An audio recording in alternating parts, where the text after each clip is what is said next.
कंगना रनावत जिसने एक टाइम पर queen, gangster and Tanu weds Manu जैसी मूवी करी, क्यों आज उन्हें बॉलीवुड में क्रिंज बोला जाता है? क्यों मणिकर्णिका क्वीन एंड फैशन जैसी वुमेन सेंट्रिक मूवी करने के बाद भी उन्हें ए लिस्टर एक्ट्रेस की कैटेगरी में नहीं रखा जाता? वो कंगना ही थी जिन्होंने बॉलीवुड के डर्टी सीक्रेट रिवील करे, नेपोटिज्म के बारे में ऑडियंस को बताया। तो फिर क्यों ऑडियंस कंगना के आउटसाइडर होने के बाद भी उनसे हेट करती है? और क्या कंगना का करियर डिस्ट्रॉय होने में सिर्फ बॉलीवुड माफियाज का हाथ है या फिर खुद कंगना का? So in this video we'll talk about Kangana Ranaut's career, her controversy and why she is not getting movies. Promote her film here. Sit down. What functions? एक नंबर के fraud. Veer Kapoor, 37, is the young kid of the generation.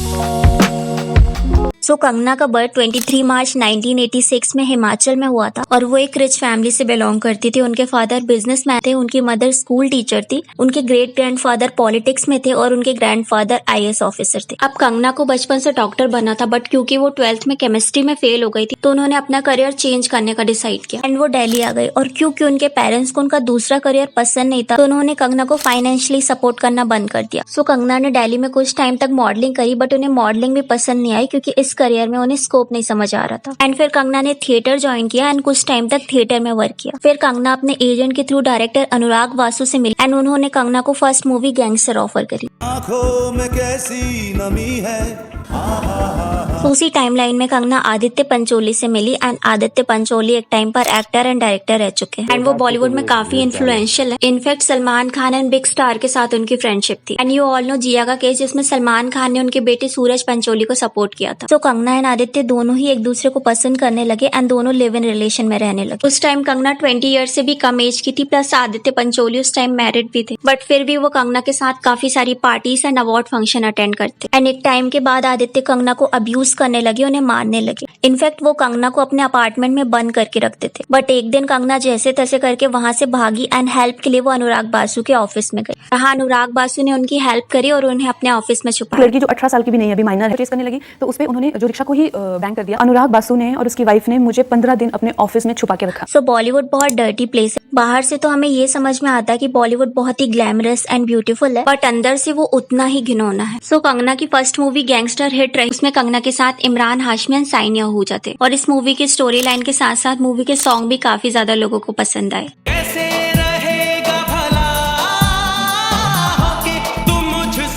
फिर 2006 में कंगना की second movie आती है which is वो लम्हे and ये मूवी फ्लॉप थी। फिर अगर हम 2007 से 2010 की बात करें तो कंगना ने 9 मूवी करी, जिसमें से उनकी 4 मूवी हिट रही which is fashion, Raaz, life in metro and once upon a time in Mumbai. अच्छा, जो फैशन मूवी थी ना उसमें कंगना ने सपोर्टिंग रोल किया था, बट उनकी एक्टिंग बहुत अमेजिंग थी। इनफैक्ट काफी सारे सीन में तो ऐसा लग रहा था कि एक्टिंग वाइज कंगना ने प्रियंका को आउटशाइन कर दिया। ये जगह ही ऐसी है, कब क्या बदल जाए कुछ पता नहीं चलता।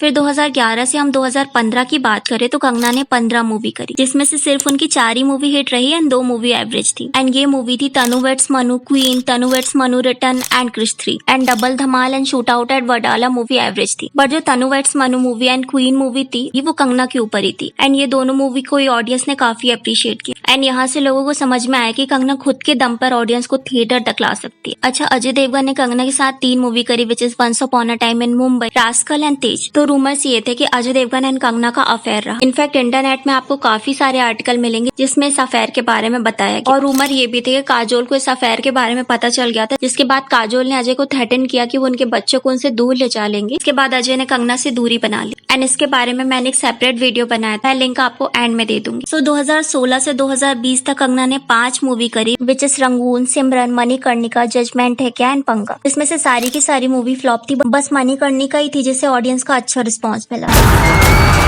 तो 2016 में कंगना के साथ एक कंट्रोवर्सी हो गई। तो एक इंटरव्यू में कंगना से एक क्वेश्चन पूछा गया जिसमें उन्होंने ऋतिक को सिलियक्स कहा। I mean, नाम नहीं लिया था बट वो क्वेश्चन ऋतिक से ही रिलेटेड। जिसके बाद ऋतिक ने ट्विटर में ट्वीट किया, he said he would rather date the poop than any of the women the media has been naming। इसके बाद कंगना ने बाद में ओपनली काफी सारी जगह में ऋतिक का नाम लिया और उनके अफेयर के बारे में ओपनली बताया। सो रूमर्स ये थे कि कंगना एंड ऋतिक ने क्रिश 3 मूवी से डेट करना स्टार्ट कर दिया और इस कंट्रोवर्सी के बारे में बाद में ऋतिक एंड कंगना दोनों ने ही अलग अलग जगह पे इंटरव्यू दिए। सो यहाँ कंगना का कहना था कि वो दोनों रिलेशन में थे, वहीं ऋतिक का कहना था कि वो दोनों रिलेशन में थे ही नहीं। कंगना ने ये बोला कि वो और ऋतिक मेल में चैट करते थे, बट वहीं ऋतिक सेड कि वो उनसे बात नहीं कर रहे थे, वो तो फेक आईडी थी। इवन बाद में ऋतिक ने कंगना पे डेफोमेशन डिफेमेशन का केस कर दिया। जहां ऋतिक मैटर क्लोज करने का ट्राई कर रही थी, कंगना इस मैटर को और भी ज्यादा बढ़ा रही थी। अब इस कंट्रोवर्सी से रिलेटेड ऋतिक ने बाद में काफी सारे डॉक्यूमेंट, लोकेशन, मेल सब कुछ शेयर कर दिया, बट कंगना ने ज्यादा कुछ शेयर नहीं किया। ज्यादातर ऋतिक के साइड की चैट बताई। ऑल्सो मैंने कुछ चैट पढ़ी ऋतिक एंड कंगना की, मुझे उसमें कंगना बहुत डिल्यूजनल लग रही थी और ऐसा लग रहा था कि ये मेड अप स्टोरी थी। बट सी, अभी हमें कंफर्म नहीं पता, तो हम ये नहीं बोल सकते कि ऋतिक सही है या कंगना सही है। हो सकता है ऋतिक सही हो एंड हो सकता है कंगना भी सही, बट इतना तो समझ आ गया कि ऋतिक बिल्कुल नहीं चाहते थे कि उनका नाम कंगना के साथ जुड़े, और इस कंट्रोवर्सी के बाद कंगना की इमेज में ज्यादा इम्पैक्ट पड़ा। तो 2017 में कंगना के साथ एक और कंट्रोवर्सी हो गई। हुआ ये कि उन्हें कॉफी विद करण में इनवाइट किया एंड उन्होंने वहां करण को बॉलीवुड माफिया बोल दिया।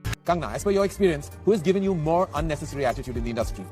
I think you, Karan, a flag bearer of nepotism, the movie mafia. अब यहाँ से ऑडियंस को नेपोटिज्म का मतलब तो समझ में आ गया, बट कंगना के ऐसे ओपनली स्टेटमेंट देने से कंगना के करियर में इम्पैक्ट पड़ा, क्योंकि अब कंटिन्यूसली कंट्रोवर्सी की वजह से बिग प्रोडक्शन हाउस कंगना के साथ वर्क नहीं करना चाहते थे। अब देखो, राकेश रोशन जो कि ऋतिक रोशन के फादर है, उनके प्रोडक्शन हाउस से तो कंगना बैन ही हो चुकी थी। साथ ही साथ उनके करण जौहर से कंट्रोवर्सी हो गई थी, तो वो धर्मा प्रोडक्शन से भी बैन थी, और क्योंकि Yashraj films and Dharma production काफी क्लोज है, तो उनसे भी वो बैन हो गई। इसके अलावा अजय देवगन के साथ उनके अफेयर के रूमर्स थे, और अजय देवगन ने तेज मूवी के बाद उनके साथ कभी काम नहीं किया, तो हम ये भी मान सकते हैं कि वो अजय देवगन के साथ भी वर्क नहीं कर सकती। ऑल्सो इस कंट्रोवर्सी के बाद करण जौहर से जितने भी डायरेक्टर क्लोज होंगे, वो भी शायद कंगना के साथ वर्क नहीं करना चाहते होंगे। सो 2021 से 2025 तक कंगना ने 5 मूवी करी, इसमें से 5 ही मूवी फ्लॉप थी। सो अगर हम कंगना का करियर ग्राफ देखें तो कंगना ने अपने पूरे करियर में 36 मूवी करी है, जिसमें से 24 मूवी उनकी फ्लॉप थी एंड 4 मूवी उनकी एवरेज। तो हम ये मान सकते हैं कि 70 to 80% मूवी उन्होंने फ्लॉप दी है। अब मूवी फ्लॉप होने का ब्लेम सिर्फ हम कंगना पे ही नहीं डाल सकते, क्योंकि मूवी के प्रोडक्शन एंड स्टोरी लाइन पे भी डिपेंड करता है मूवी का हिट या फ्लॉप होना। ऑल्सो कंगना की जितनी भी मूवी रही उसमें मोस्टली मूवीज में कोई बिग एक्टर नहीं रहा है। ऑल्सो काफी सारी मूवी में बजट कम होने की वजह से मूवी का प्रमोशन प्रॉपर नहीं हो पाता था, इस वजह से ऑडियंस का इतना इंटरेस्ट नहीं रहता था। अब हम ये मान सकते हैं कि 2016 के बाद कंगना ने काफी ज्यादा कंट्रोवर्सी करी है, जिसकी वजह से ऑडियंस उनसे इरिटेट होने लगी थी, और उस वजह से मूवी उनकी फ्लॉप हो रही थी। बट 2016 के पहले की अगर हम मूवी देखें तो 2016 के पहले उन्होंने 26 मूवी करी है, जिसमें से 15 मूवी उनकी फ्लॉप रही हैं। इनफैक्ट काफी सारी मूवी तो बहुत बुरी तरीके से फ्लॉप हो गई, एंड मोस्टली डायरेक्टर्स का कंगना को कास्ट करने का सिर्फ एक ही रीजन था, वो था कंगना की एक्टिंग। एंड कंगना की एक्टिंग सच में अमेजिंग है, बट उनकी काफी सारी मूवी फ्लॉप होने की वजह से डायरेक्टर्स भी उन्हें मूवी कम ऑफर करने लगे। ऑल्सो कंगना ने एक इंटरव्यू में बताया था कि संजय लीला भंसाली ने उन्हें पद्मावत मूवी ऑफर करी थी, बट कंगना ने उस मूवी को इसीलिए रिजेक्ट कर दिया क्योंकि उस मूवी में हीरोइन सिर्फ रेडी हो रही थी, जो कि सच है। अगर आप पद्मावत मूवी देखोगे तो आपको पता चलेगा कि दीपिका उस मूवी में सिर्फ रेडी हो रही हैं या फिर अपने हस्बैंड को रेडी कर रही हैं। सुबह में and Tanu weds Manu and queen movie की सक्सेस के बाद कंगना ने ज्यादातर वुमेन सेंट्रिक मूवी पे फोकस किया, बट ऑडियंस ने उन्हें सपोर्ट नहीं किया। अब इसका रीजन ये था कि मूवी का बजट कम होता था, जिसकी वजह से हाइप नहीं क्रिएट होती थी। सेकंड ये था कि ऑडियंस ज्यादातर वुमेन सेंट्रिक मूवी में इतनी ज्यादा इंटरेस्टेड नहीं रहती। अब आप लोग ये बोल सकते हो गंगूबाई एंड पद्मावत मूवी भी तो वुमेन सेंट्रिक मूवी थी, तो फिर क्यों उसे ऑडियंस ने पसंद किया? अब इसका रीजन था संजय लीला भंसाली। ऑल नो संजय लीला भंसाली जी जाने जाते हैं अपनी हिस्टोरिक मूवी के लिए, और बाकी सारी मूवीज में एक्टर्स की वजह से हाइप आती है, बट संजय लीला भंसाली सर की मूवी में सिर्फ संजय लीला भंसाली सर की वजह से ही हाइप आती है, क्योंकि ऑडियंस जानती है कि संजय सर अच्छी मूवी ही डायरेक्ट करेंगे। थर्ड रीजन था कंगना की कंट्रोवर्सी। कंगना ने 2016 से कंट्रोवर्सी करना स्टार्ट कर दिया एंड अभी तक वो रुक ही नहीं रही है। फोर्थ रीजन था कंगना का पॉलिटिक्स में वन साइडेड होना। वी ऑल नो मूवीज सारी ही ऑडियंस देखती है, चाहे वो बीजेपी की हो या कांग्रेस की हो या फिर कोई अदर पार्टी की। लेकिन जब कंगना ने बीजेपी की साइड बोलना स्टार्ट कर दिया एंड कांग्रेस को वो क्रिटिसाइज करती,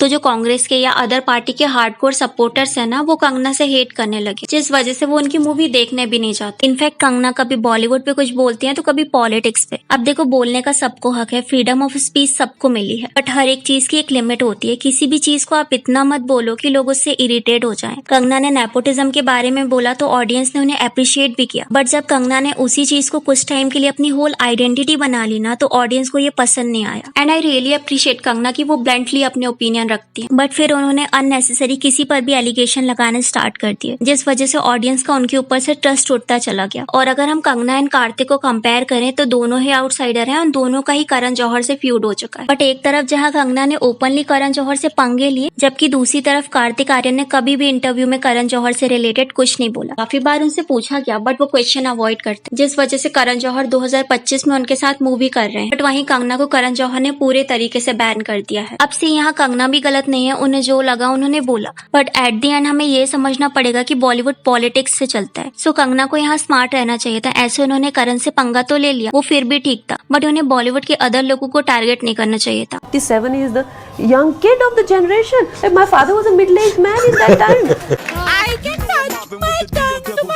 इन्हीं सब वजह से बहुत ही कम डायरेक्टर बचे हैं जो कंगना के साथ काम करना चाहते हैं। मोस्टली डायरेक्टर या एक्टर उनके साथ काम करना अवॉइड करते हैं क्योंकि उन्हें डर रहेगा कि कंगना कुछ भी बोल सकती है, कुछ भी कंट्रोवर्सी कर सकती है। एंड जो डायरेक्टर उन्हें काम दे रहे हैं ना, वो मूवी भी उनकी फ्लॉप होती जा रही है, जिस वजह से कंगना को खुद ही अपनी मूवी डायरेक्ट एंड प्रोड्यूस करनी पड़ रही है। कंगना ने जिस ऑडियंस से सपोर्ट चाहा, आज वही उन्हें क्रिटिसाइज करती है, उनके मीम शेयर करती है। तो ओवरऑल कंगना एक अमेजिंग एक्टर है। उन्होंने काफी सारी फ्लॉप मूवी दी है एंड कंट्रोवर्सी करी है, जिसकी वजह से उनका करियर आज डाउनफॉल में जा रहा है। तो what are your thought about Kangana? Let me know in a comment. Ajay Devgan कि कंगना रनावत से अफेयर एंड अदर एक्ट्रेस से अफेयर के बारे में जानने के लिए इस वीडियो को क्लिक करो।